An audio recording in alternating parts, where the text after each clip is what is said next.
যেদিনে ভাবি আজকে আমি একটু সুন্দর করে রান্না করব, সেদিনেই একটা না একটা সমস্যা হয়েছে না হয়েছে আজকে আপনাদের সাথে সবগুলা শেয়ার করব। সকালে হালকা পাতলা কিছু নাস্তা করে তারপর দুপুরের জন্য রান্না করা শুরু করে দিলাম।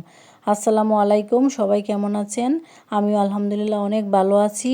এই ভিডিওটা এটা হলো শুক্রবারের একটা ভিডিও। সকাল সকাল ভিডিওটা শুরু করে দিলাম। সকালে সবাই হালকা পাতলা নাস্তা করে তারপর যার যার কাজে যে সবাই চলে গেল, আর আমিও চলে এলাম আবার দুপুরে রান্না করতে। দুপুরে রান্না করতেছি আর মনে মনে ভাবতেছি আমার পার্সেলটা আসবে একটু পরেই।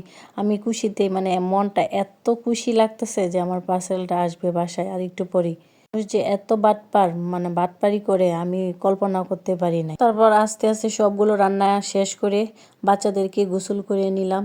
এর মধ্যে আবার আমি অনেক কিছুই রান্না করেছি যা ভিডিওতে দেখানো হয় না। কিছু মাছ বোনা করলাম, আবার আমার জন্য কিছু মাছ ভেজে নিলাম। খুব পছন্দের এই মাছগুলো, বাসায় মোটামুটি সবাই পছন্দ করে বাচ্চাদের ছাড়া। রান্না টান্না মোটামুটি শেষ করার পর এমনি আমার শাশুড়ি বলতেছে উনি নাকি চিংড়ি মাছ ভর্তা খাবে। তারপর কিছু চিংড়ি মাছ ছিল বাসায়, তারপর তাড়াহুড়া করে ওনার জন্য চিংড়ি মাছ ভর্তাটা করে নিলাম। আর কিছু ভাত, গরম ভাত দিয়ে আমি পাটায় মেখে খেয়ে নিলাম। এর মধ্যে আমার পার্সেল চলে আসছে। আমি আবার পার্সেলটা আস্তে আস্তে খুলতেছিলাম। মানুষ যে এত খারাপ হয়, এত বাটপার হয় আগে জানতাম না। এই পার্সেলটা খোলার পর আমি আশ্চর্য হয়ে গেছি। মানুষ যে এত বড় বাটপার হতে পারে কখনো কল্পনা করি নাই।